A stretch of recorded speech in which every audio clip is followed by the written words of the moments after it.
So communication is the key to a bad mood, which is why we should.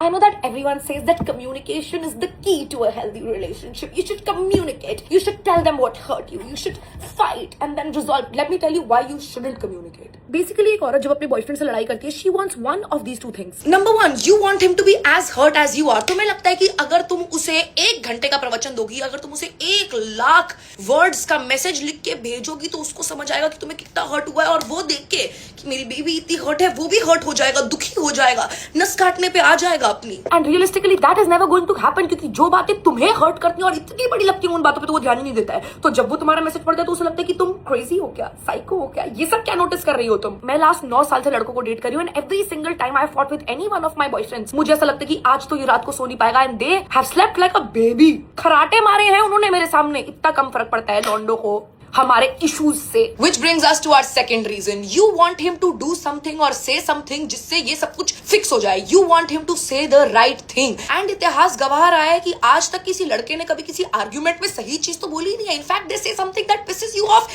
even more, which makes the situation even worse, which makes you feel even more horrible about yourself. But you could have avoided all of this if you just didn't communicate. अगर तुमने उसे बताया ही नहीं होता कि तुम उससे गुस्सा हो, और तुमने अपने अंदर ही रख ली होती ये बात, तो 2 दिन में तुम खुद से ठीक हो जाती, क्योंकि 2 दिन बाद वो कोई नई गलत चीज कर देता. तो then this wouldn't have mattered anymore. But now that you have fought with him and told him, और उसने कुछ भी नहीं किया है ये पूरी सिचुएशन ठीक करने के लिए, तो अगले 10 दिन तक अब तुम्हें उससे गुस्सा रहना पड़ेगा ना, सबक सिखाना पड़ेगा उसको. तो अगले 10 दिन खराब हो गए भैया तुम्हारे. So communication is the key to a bad mood, which is why we shouldn't communicate.